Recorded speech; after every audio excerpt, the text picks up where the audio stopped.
Yes, Tara. Doc- Yeah, Dr. Joe. So, for a patient, aka me, who is just who's just about to hit my 1 year revision from VSG to SADie, I'm just noticing like I would say the last month, and you kind of just touched on it, but like, I mean, my appetite is like back with a vengeance. Like I went through the couple months of not wanting anything and then just doing what I had to do and stuff like that. But all of a sudden it's like roar, I'm here.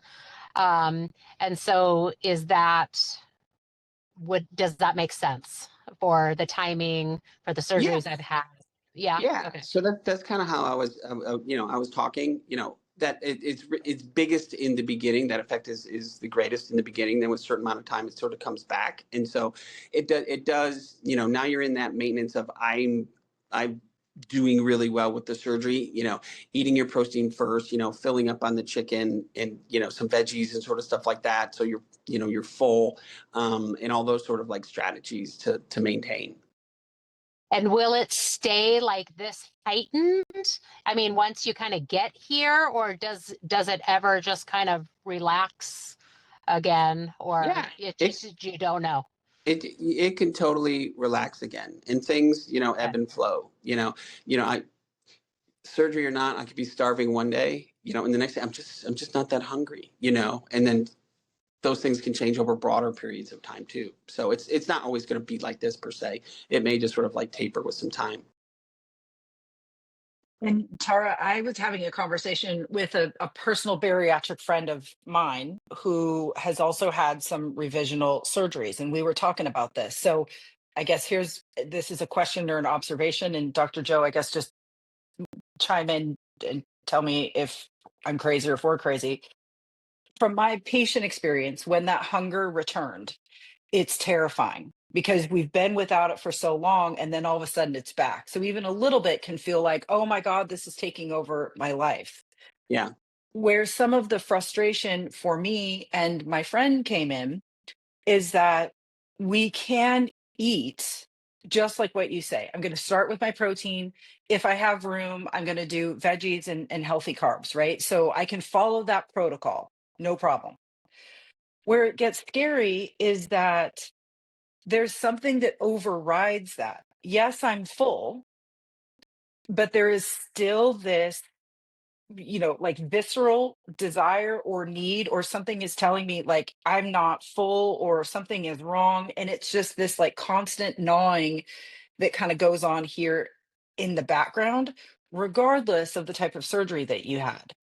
And we all here in BariNation do a ton of emotional eating work, right? So we're able to kind of sit Hmm. back and go, okay, wait a minute.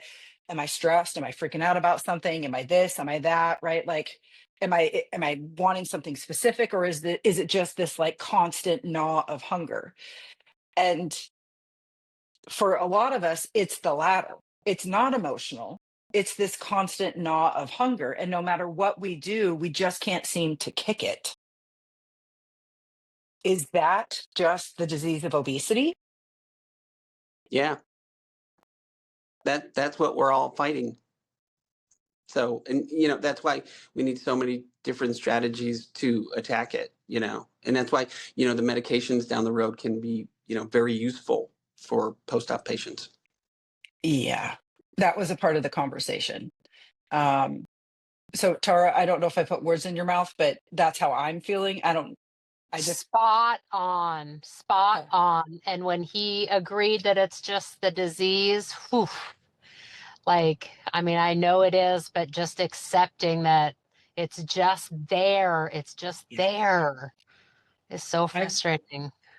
last year I coined it I just started calling it my obesity hunger, right? Because it's like I've gotten pretty good at knowing like, oh no, that's emotional. And then I've gotten pretty good at being like, oh no, I'm dehydrated or I'm just eating not well today. Either I'm eating garbage food or I'm eating good food in the wrong order. But then there is just this constant hunger that is just always somewhere around my peripheral. And no matter what I do, I just can't seem to kick it. And it is extremely frustrating. The only time I've experienced it going away was a year and a half after surgery. and then when I was on a GLP-1 medication. And Yeah. I just want to scream at the world because, like so many, I've lost access to it. I can't afford or I don't want to pay the money for it, but we know that it works. So I think for us in the community who are looking for this like tool that maybe we think we're missing that can help us with that type of GLP-1 medication response, just not with medication. So Joe, do you know of anything that exists that can kind of help with that? That's not, you know, a Lilly, a Navarro, a this or that? Oh, I mean, I think just the outside of some sort of revisional procedure, which would really help with that. I mean, there's just the, you know, sort of psychological tools that we learn post-operatively to sort of like help us, manage it. So no. Yeah, no magic. Yeah. Which Yeah, we all know, right? Like we know that deep down, but I think and this is me, April patient speaking. It's terrifying because I feel like I have so many tools and why are all of my tools not working? And yeah, then you start going down this rabbit hole of shame and guilt and oh my god, what am I doing wrong? And I'm never going to be free of this, right? That voice just kind of starts taking over. And especially with so many people in our community who have had revisional surgery, it's like this is just the disease, and it's a brutal realization to come to. um and it's just exhausting some days. yeah. I'm Okay. sure it takes its toll. And I think that's Yeah. why I brought it up is because I am a revisionist and I still have it, right? Like I feel like I didn't have it so much, but then it just came back and now it's just loud and it's just there and it won't go away. Um, and so that's kind of why I brought it up and wondered, is it ever going to go away? Is it going to get quieter again? I don't know. I'm always somebody that wants to know what's up and coming. Yeah, But in the same breath, I do understand. I mean, I definitely have days that I can eat and some days I can't. Like it's always been like that. But gosh, it's really gotten loud lately. yeah, Mhm. Yeah.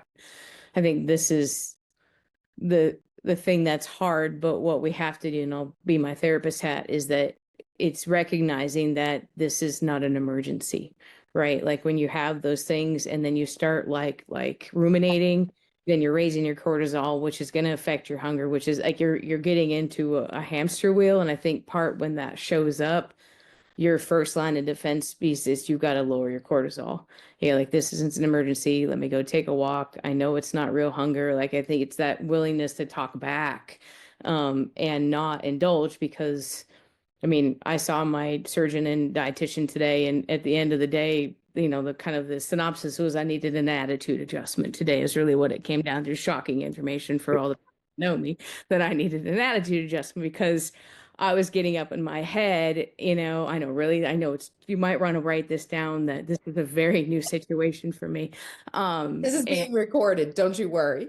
right, everybody's going to know. But it was just a good reminder. One, that they have had my back since day one. They have, championed me all the way through holistically and all that. And they are beyond thrilled with where I am and all of these things. And I think what helped me today was my dietitian said is that you will have to start to get comfortable with a 10-pound range and just learn to live with it like that. Your body's going to just swing and you got to stop going, oh my God, da da da da da, watching it go up is that, and that just that sense of learn how to get comfortable with your body changing within 10 pounds, up, down, whatever. And at least for them, they don't consider that regain, right? You start getting out. She started giving numbers like if you get here or here or here, right? But looking at your trend wherever you've been from your lowest to where you sort of live. Obviously, I'm almost 6 years out as well, so there's a whole lot more data to work with for me than somebody brand new. But I'm not above 10 pounds even from my lowest, and they're like, that's fantastic. But in my brain something has changed, right? Because the number's changing. And then, of course, then I can't even back it up because I go stand on their scale and I'm 3 pounds lower with clothes than I was without in my own house, So, I mean, it was all the things. But I think it's really just that anxiety is going to be what makes or breaks it, right? It's like, okay, this isn't an emergency, when they think I don't eat enough and I need to move less. And, so we're going to experiment with some of that. I'm going to go get the Med Gem resting metabolic rate thing done, and I'm going to get a body scan done on, ironically, April Fools. And because I'm like, give me some metrics to work with, and then I'm willing to, so for the next month, I'm going to try what she wants me to try, and then go in and see where we're sitting in a month. But I think that's the ultimate, game changer is, yes, I think the meds have their place, but if you can tap into your own anxiety, you're going to have a bigger win long term than even the medicine, is that you start telling yourself the truth, and you're going to be able to just kind of lower that temperature and be able to actually make, like good decisions and or just kind comments to yourself and all of that. So as much as, I love being them right all the time, it was a very helpful conversation to have just a little bit of an attitude shift about kind of where I really am, and that, you know, most of this is just really the lies we tell ourselves, either from diet culture, family systems, like past diets, past things, and or this idea that, like when you see people like 100 pounds gone forever, like those kind of sentences are really terrifying because we don't know that, right? Like you can be proud of your 100 pounds loss, but you're going to have to work it the rest of your life, versus that I will never gain another pound. And that's sort of the success. And that's really where we end up back in more of the black and white thinking that will ultimately, shoot us in the face. Mhm. I love your thoughts. Thank you. Super love them.